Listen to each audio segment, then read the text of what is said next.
October 24th, 1944, Philippine Sea, east of Samar Island. Vice Admiral Takejiro Onishi stood on the bridge of the carrier Zuikaku, watching through binoculars as American aircraft filled the sky like a metallic storm. His operations officer, Commander Nakajima Tadashi, had been counting for the past 12 minutes. 130 aircraft, Admiral, still launching, from what appears to be 4 carriers. Onishi lowered his binoculars slowly. The mathematics were impossible. Japanese doctrine calculated that a fleet carrier required 45 minutes to launch a full strike package of 63 aircraft. Recovery operations demanded another hour. A carrier could manage 2 major strikes daily, maximum, before exhausting crew and aircraft. Yet here the Americans were launching over 100 aircraft in less than 30 minutes. Nakajima's voice carried disbelief. Admiral, reconnaissance reports they launched a similar strike 3 hours ago. The same carriers. They have recovered, rearmed, refueled, and launched again. What Onishi witnessed that October morning was the culmination of American industrial and organizational superiority made manifest in steel and aviation fuel.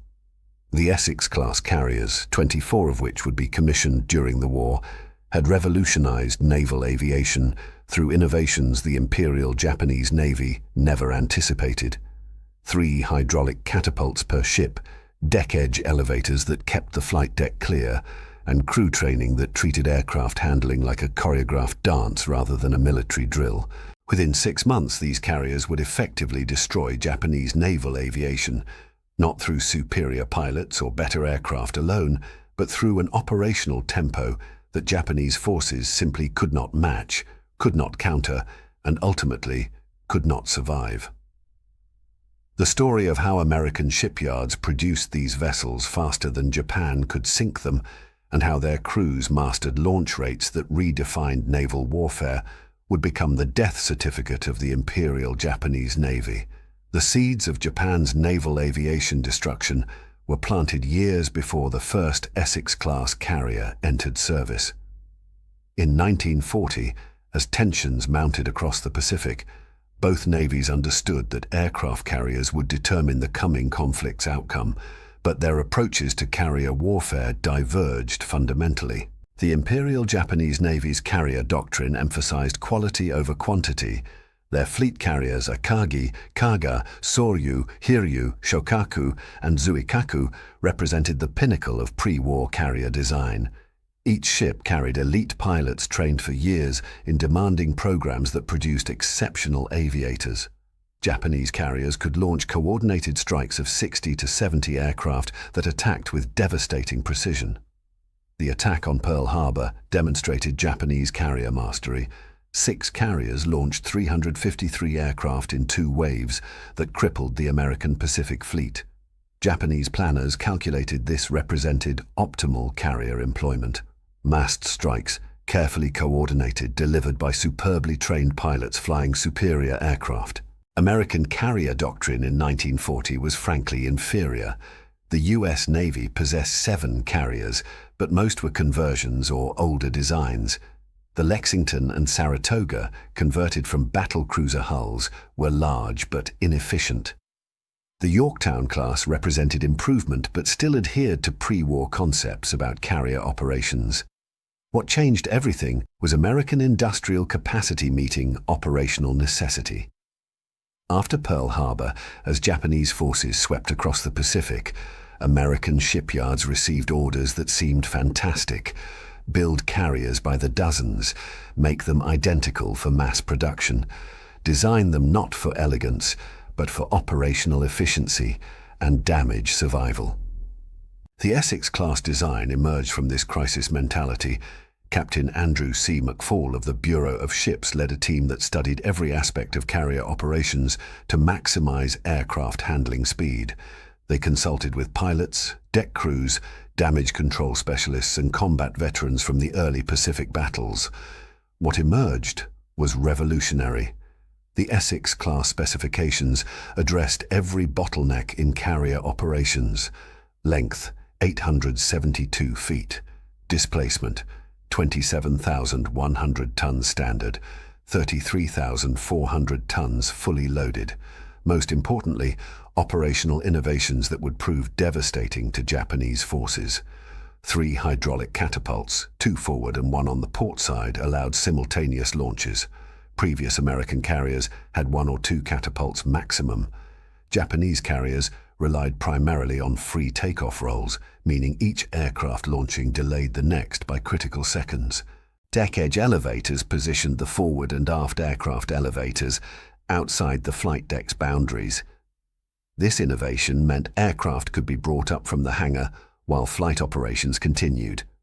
On Japanese carriers, centrally located elevators forced complete flight deck clearance during aircraft transfers. These technical specifications seemed minor on blueprints. In combat, they would prove transformational. The first Essex-class carrier, USS Essex herself, commissioned on December 31, 1942. She entered service just 13 months after her keel was laid, a construction speed that would have been impossible in any other navy. But Essex was just the beginning. Newport News Shipbuilding, which had built Essex, immediately began work on 3 more. Bethlehem Steel's Quincy Yard started construction on 2 carriers. New York Shipbuilding launched 1. Brooklyn Navy Yard built 3. By mid-1943, 8 Essex-class carriers were under construction simultaneously. Japanese naval intelligence tracked this construction through various sources. What they observed should have terrified them, but cultural assumptions prevented proper analysis.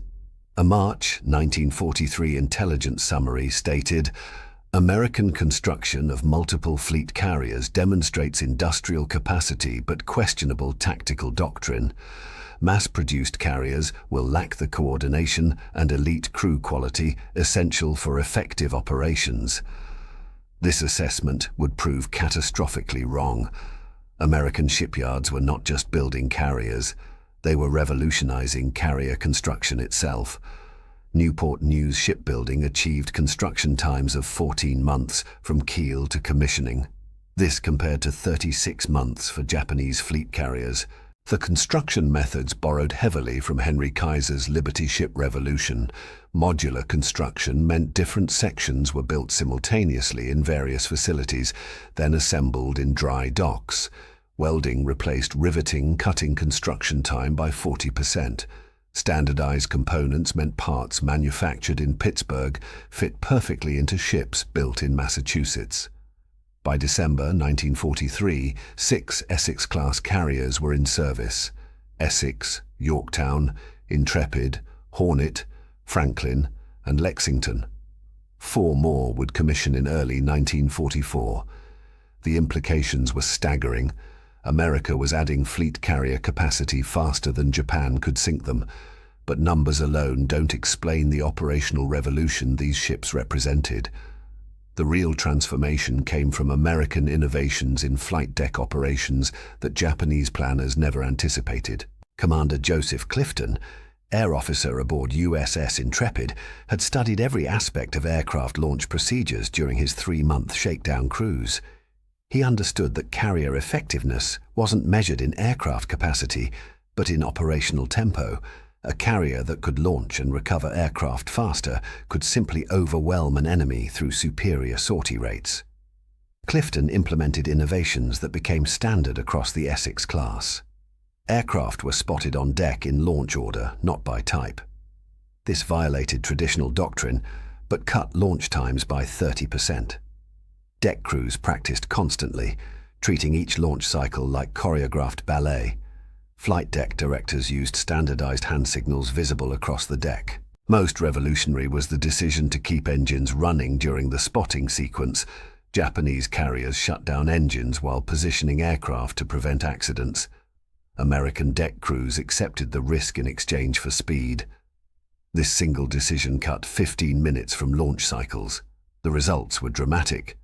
During her March 1944 shakedown, USS Yorktown launched 72 aircraft in 28 minutes. The strike included 36 Hellcat fighters, 24 Helldiver dive bombers, and 12 Avenger torpedo bombers. Every aircraft successfully launched with no deck accidents. Japanese carriers required 45 to 50 minutes for equivalent launches. This 20-minute difference multiplied across multiple strikes meant American carriers could launch twice as many daily sorties. In a war of attrition, this tempo advantage would prove decisive. The training revolution behind these achievements often went unnoticed. Every deck crew member aboard Essex-class carriers received specialized training that far exceeded pre-war standards. The U.S. Navy established dedicated aircraft carrier training facilities that processed thousands of sailors monthly. Naval Air Station Norfolk ran constant flight deck training using mock carrier decks. Sailors practiced aircraft handling until movements became instinctive. Plane captains, aircraft handlers, catapult crews, arresting gear operators, all trained together to build synchronized teams. Japanese training, by contrast, emphasized individual excellence rather than team coordination. Deck crews learned through apprenticeship aboard carriers. There were no dedicated training facilities for carrier operations. This meant every carrier developed unique procedures rather than standardized doctrine. The Battle of the Philippine Sea in June 1944 would demonstrate the crushing superiority of American carrier operations, but even earlier engagements revealed the trend.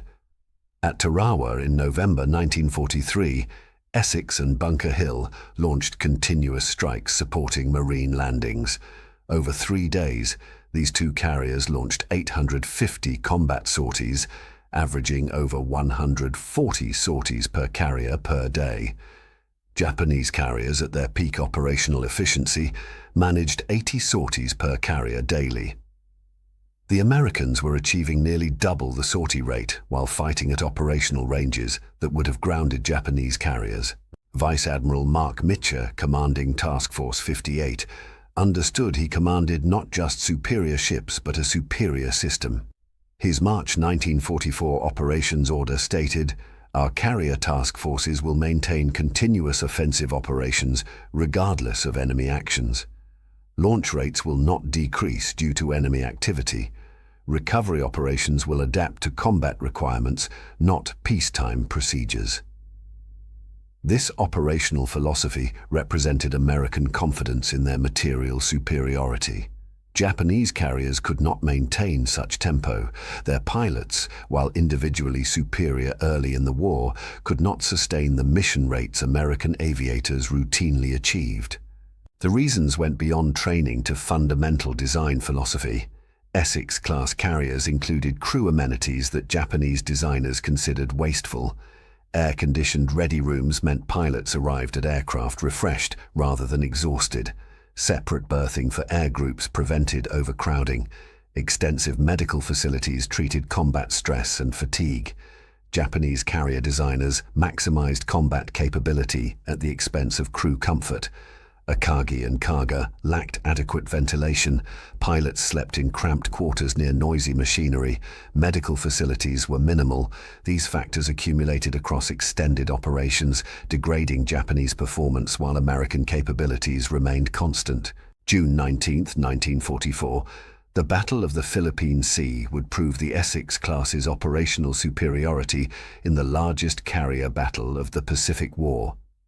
Vice Admiral Jisaburo Ozawa commanded the Japanese mobile fleet, 5 fleet carriers and 4 light carriers carrying 473 aircraft.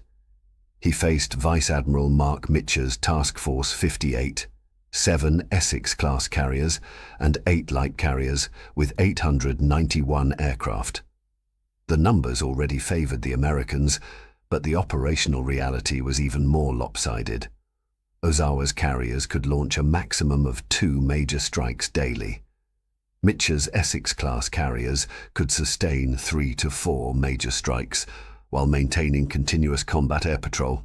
Ozawa planned to exploit Japanese aircraft range advantage.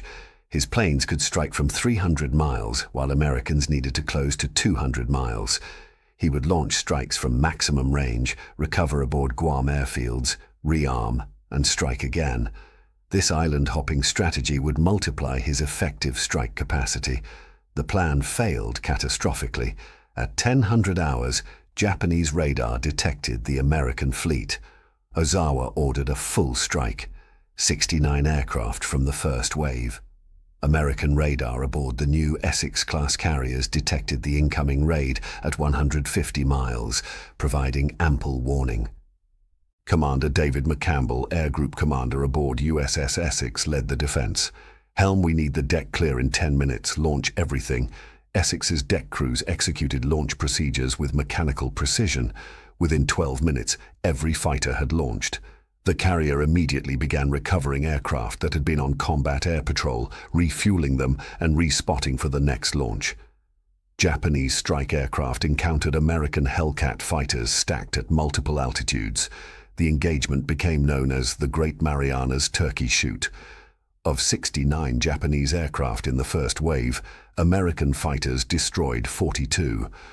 Only a handful reached the carrier task force, achieving no hits. Aboard Zuikaku, Vice Admiral Ozawa received fragmentary reports. His operations staff struggled to understand what was happening. How were Americans maintaining so many fighters airborne continuously? Japanese carriers required complete deck clearance to launch or recover, creating vulnerable gaps in air cover. The answer was operational tempo. Essex-class carriers were cycling aircraft continuously. As fighters low on fuel landed, freshly armed fighters launched. The process never stopped.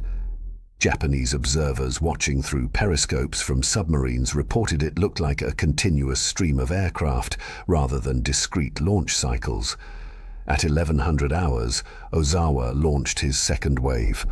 130 aircraft, the largest single strike he could manage. This represented nearly 30% of his total air strength committed to one attack. American radar again provided early warning. This time, McCampbell had Essex launch a full deck load of 36 fighters in 18 minutes. The Japanese strike formation encountered over 200 American fighters at various altitudes. The aerial combat was one-sided.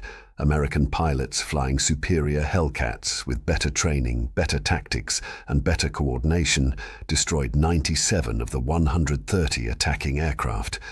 Only a handful reached the American fleet, scoring one bomb hit on battleship South Dakota. Japanese losses were catastrophic. Ozawa had committed 199 aircraft in 2 strikes. Only 60 returned. His strike capability had been gutted in 4 hours. But what truly demonstrated American operational superiority came next. At 1300 hours, while Japanese carriers struggled to recover their surviving aircraft, the Essex-class carriers launched offensive strikes. Task Force 58 put 216 aircraft in the air, heading toward Ozawa's fleet.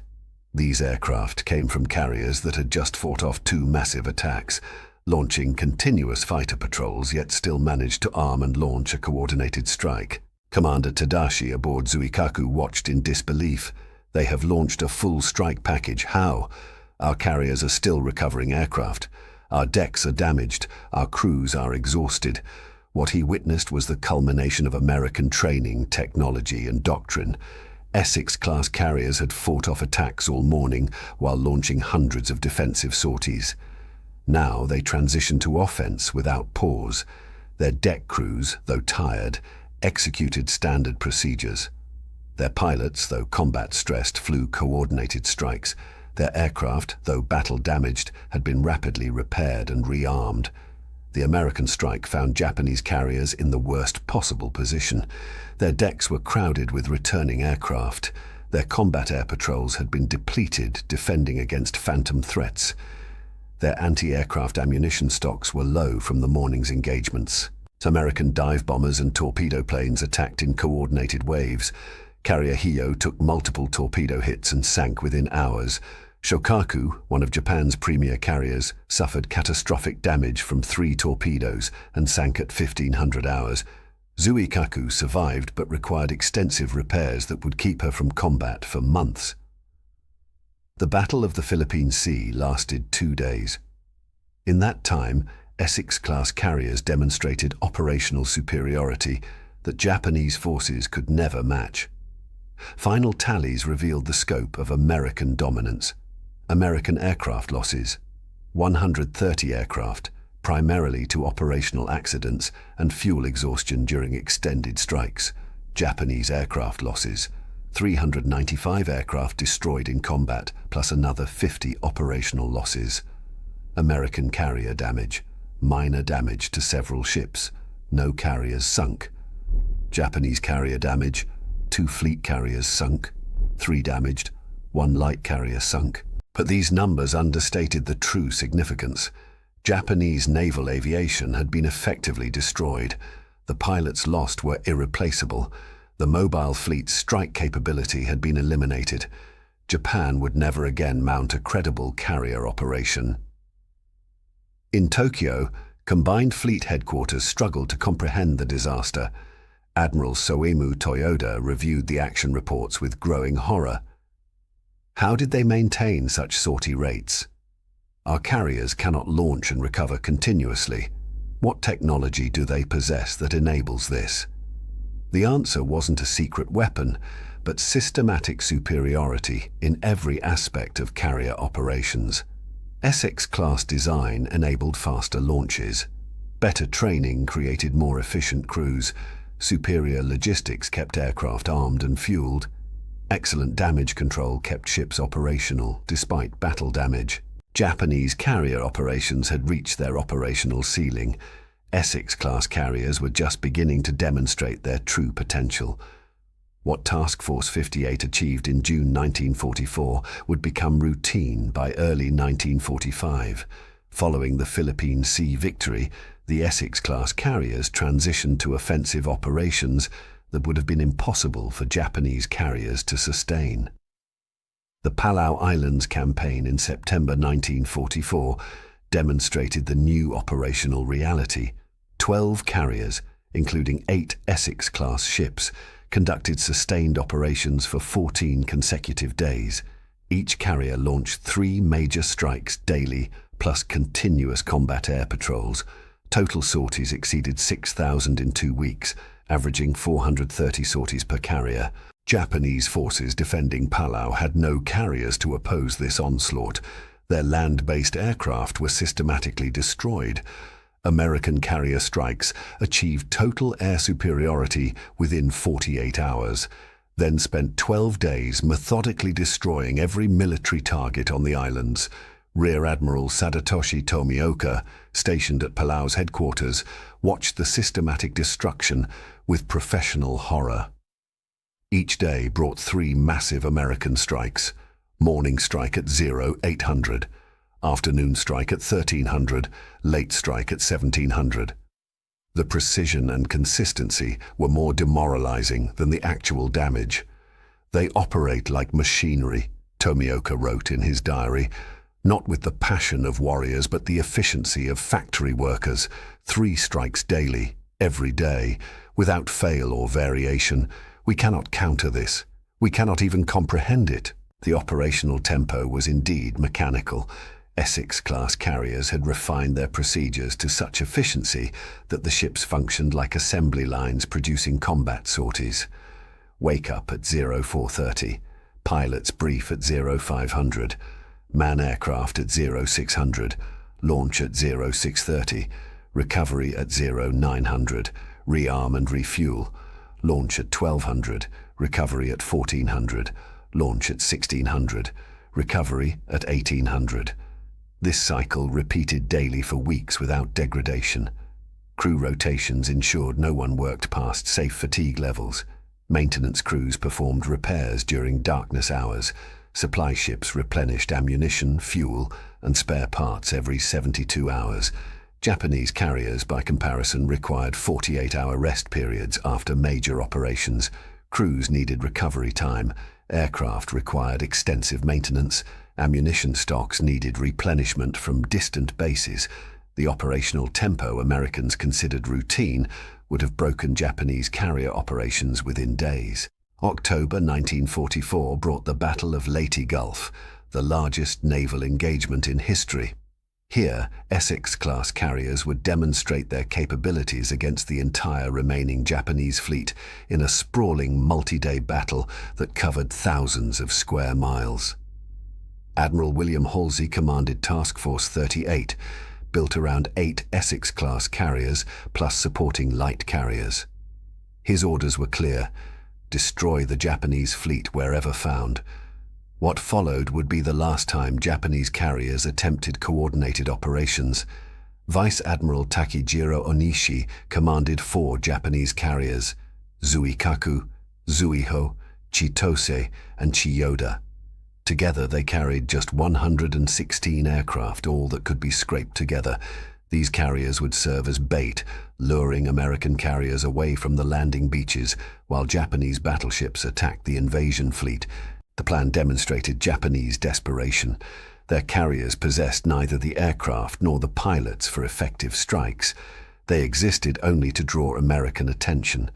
Onishi understood his mission was suicide, but Japanese doctrine demanded sacrifice for the greater objective. On October 24th, American reconnaissance located Onishi's carrier force. Halsey ordered full strikes. Within 30 minutes, 8 Essex-class carriers launched 180 aircraft heading north. These strikes represented just the first wave. Essex, Intrepid, Lexington, and Bunker Hill would launch second strikes within 2 hours. Onishi watched the approaching American formations with fatalistic acceptance. His carriers could launch perhaps 40 fighters total for defense. The Americans were sending 180 aircraft in the first wave alone. The mathematics of defeat were inescapable. The battle lasted 4 hours. American aircraft made multiple attacks, sinking all 4 Japanese carriers.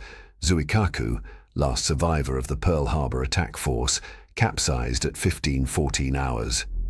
With her went the last operational fleet carrier of the Imperial Japanese Navy.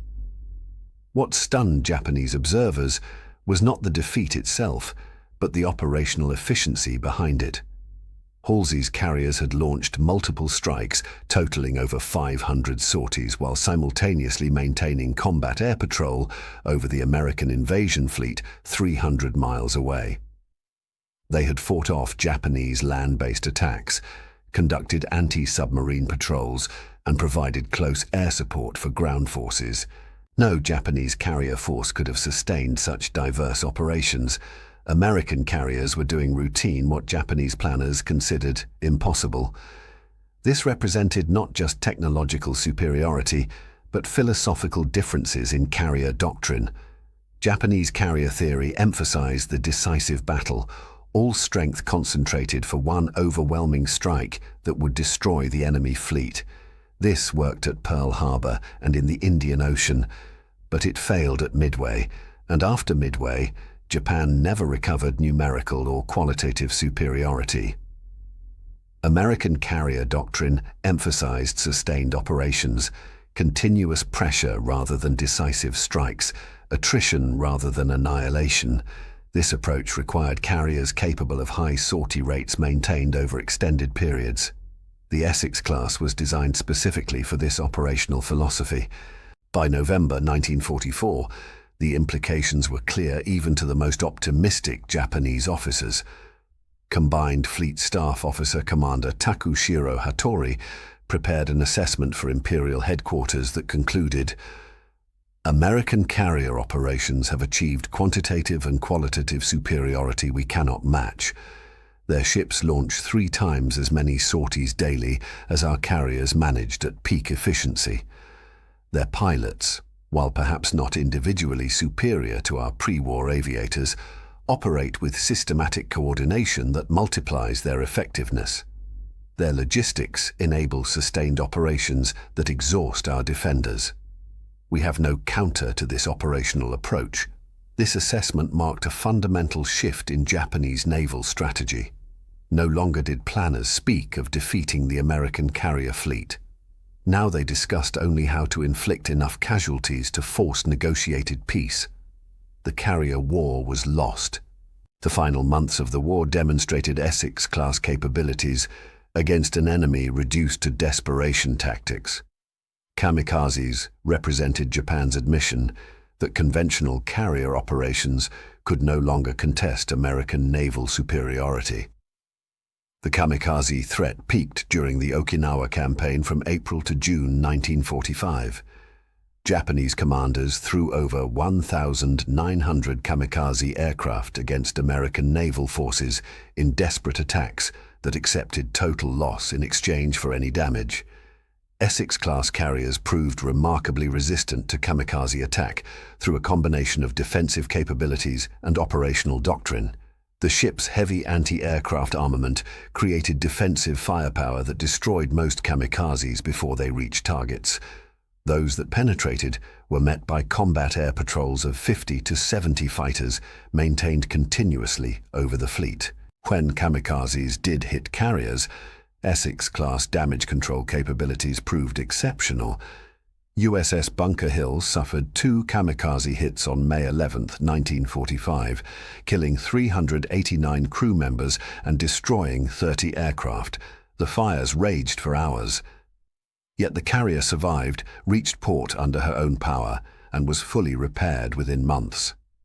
USS Franklin suffered even worse damage on March 19, 1945, when Japanese bombs detonated parked aircraft and ammunition.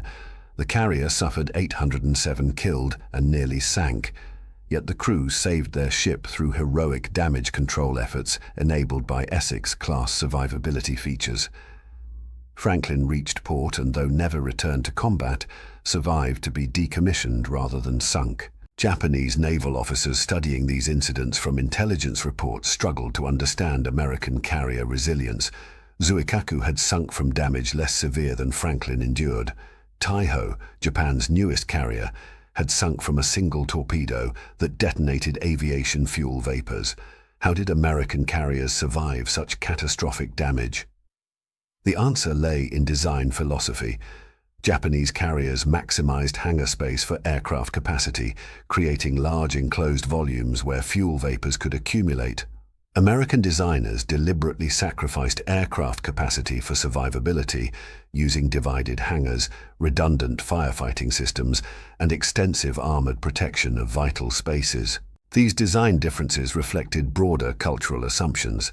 Japanese naval architects assumed carriers would be protected by fighter cover and anti-aircraft fire. Any carrier that suffered major damage would likely be lost regardless of internal protection. Therefore, maximize striking power rather than survivability.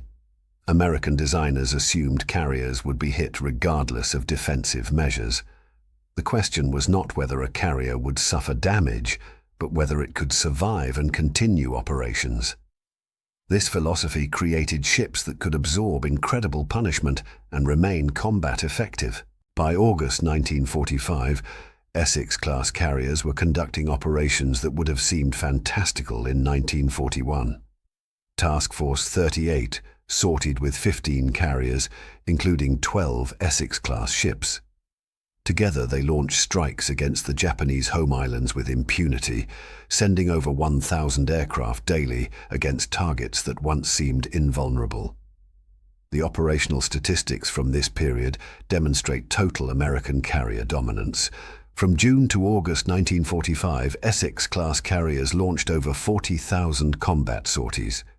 Japanese opposition had collapsed to the point where carriers could approach within 100 miles of the Japanese coast without significant risk. Vice Admiral Motomi Ugaki, commanding remaining Japanese naval aviation assets, wrote in his diary on August 10, 1945, "American carrier aircraft patrol our skies at will.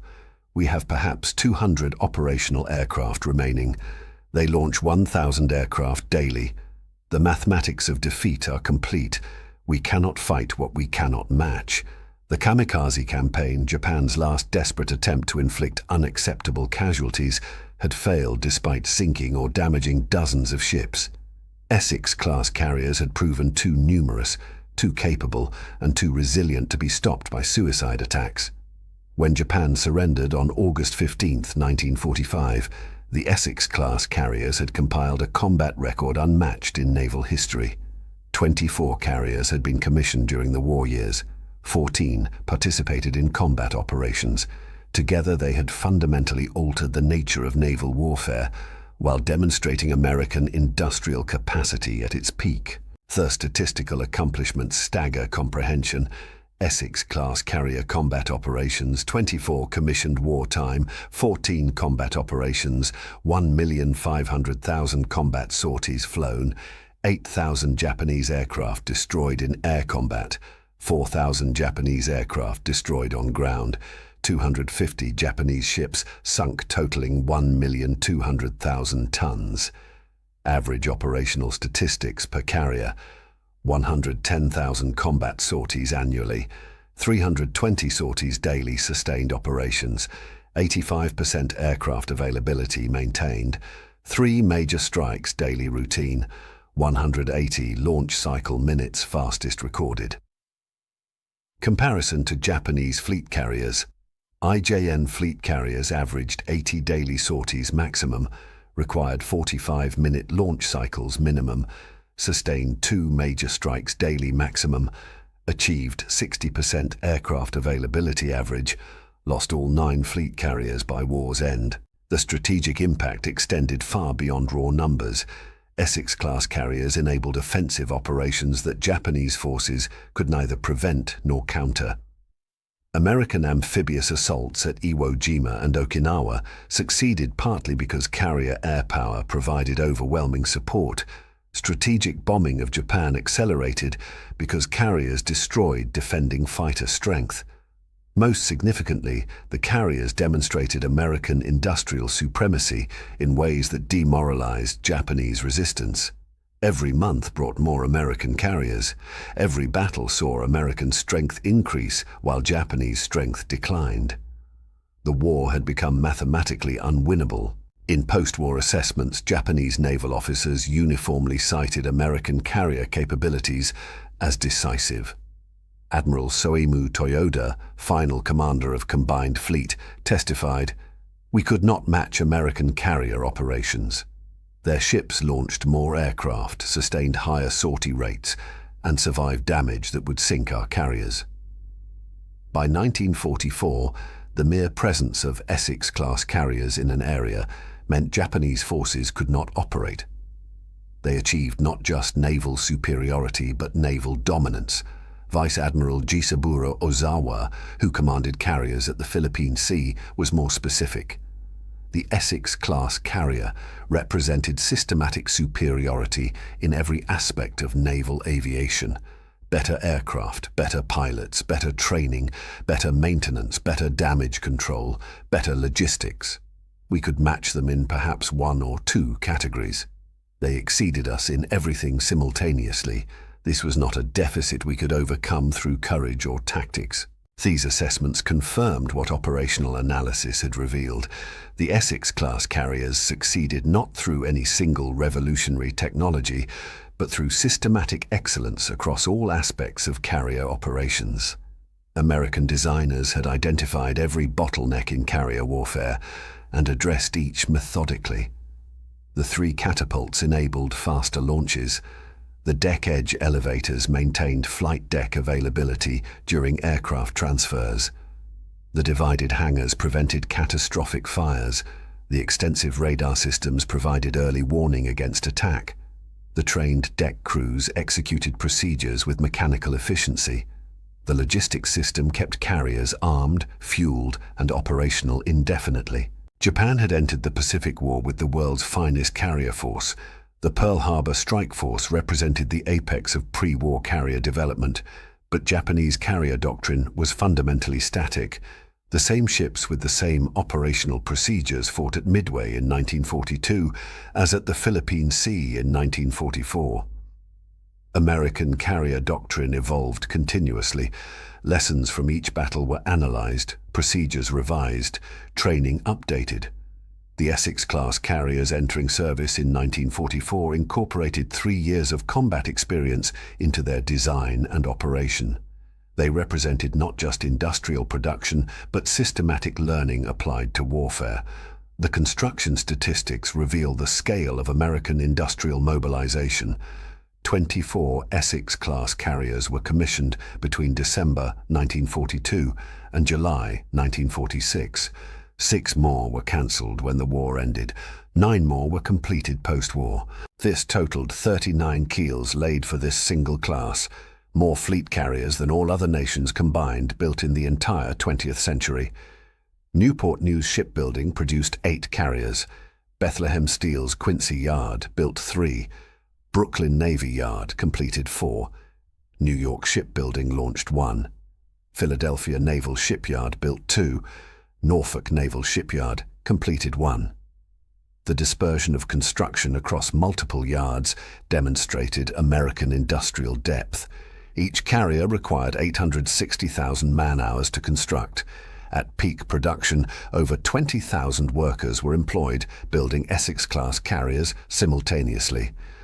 The steel requirement was 20,000 tons per ship. Electrical wiring totaled 600 miles per vessel. Piping exceeded 400 miles. These massive ships emerged from American shipyards at a rate Japan could neither match nor comprehend. The economic impact extended far beyond shipyard employment. Each carrier required 80 aircraft minimum, preferably 100. Supporting this demand, American factories produced over 300,000 military aircraft during the war. Grumman alone built 12,275 F-6F Hellcat fighters, most destined for Essex-class carriers. Each aircraft needed trained pilots. American training programs graduated 60,000 naval aviators during the war years. Compare this to Japan's approximately 15,000 naval aviators trained throughout the entire conflict. The Americans were producing pilots faster than they were building carriers to operate them from. The logistics system supporting Essex-class operations dwarfed anything Japanese forces could achieve. Each carrier consumed 800 tons of aviation fuel per week during combat operations. Ammunition expenditure reached 200 tons weekly. Food for crew and air group totaled 60 tons weekly. Spare parts, replacement aircraft, and miscellaneous supplies added another 150 tons. Sustaining 14 Essex-class carriers in combat simultaneously required delivering 17,000 tons of supplies weekly to the forward areas. The U.S. Navy developed dedicated supply ships, underway replenishment techniques, and forward logistics bases specifically to sustain this operational tempo. Japanese logistics, by contrast, barely maintained their remaining carriers in port. Fuel shortages grounded carriers throughout 1944. Ammunition had to be rationed carefully. Spare parts became so scarce that aircraft were cannibalized to keep others flying. Japan's logistics system, adequate for the war they expected to fight, had collapsed under American pressure. The cultural differences between American and Japanese carrier operations reflected broader philosophical divergences about warfare and industrial society. Japanese naval culture emphasized spiritual strength, warrior ethos, and individual excellence. The finest pilots received intense training that produced truly exceptional aviators. These elite warriors would deliver decisive strikes that would destroy the enemy fleet. American naval culture emphasized systematic training, procedural standardization, and industrial efficiency. Pilots received thorough but not exceptional training. Deck crews learned standard procedures applied uniformly. Officers studied logistics and maintenance as carefully as tactics and strategy. The goal was not individual excellence but collective effectiveness. These different approaches produced carriers optimized for different types of warfare. Japanese carriers excelled at delivering devastating alpha strikes from their elite air groups. Given the opportunity to launch a perfectly coordinated attack against an unprepared enemy, Japanese carriers in 1942 had no equal. American carriers excelled at sustained operations over extended periods. Their strength lay not in any single strike, but in the ability to launch continuous strikes day after day until enemy resistance collapsed. Given time to mobilize their systematic advantages, American carriers became unstoppable by 1944. The irony was that Japan's early successes at Pearl Harbor and in the Indian Ocean reinforced doctrines that would prove inadequate. Japanese naval leaders concluded their carrier theory was correct. They had the right ships, the right tactics, the right training. They just needed more of everything. But more was impossible. Japan's industrial base couldn't build carriers at American rates. Japanese training programs couldn't replace pilot losses. Japanese logistics couldn't sustain carriers forward deployed. By the time Japanese leaders recognized these limitations, the window for strategic adjustment had closed. American advantages in late-war carrier operations stemmed partly from technological innovations that Japanese forces could observe but not replicate. Radar systems gave American carriers early warning against air attack and enabled fighter direction that Japanese carriers never achieved. The SK radar installed on Essex-class carriers could detect aircraft at 100 miles under ideal conditions. This provided 20 to 30 minutes warning before attacks arrived, ample time to launch defensive fighters and prepare anti-aircraft defenses. Japanese carriers lacked equivalent radar until very late in the war, and even then, production numbers remained minuscule. Combat information centers aboard American carriers processed radar data, fighter reports, and intelligence inputs to create integrated air defense pictures. Fighter directors talked orbiting Hellcats onto incoming raids with precision Japanese forces could not match. This systematized air defense multiplied the effectiveness of American fighters. Japanese carriers attempting similar coordination relied on visual sighting and basic radio communication. Fighter direction was rudimentary at best.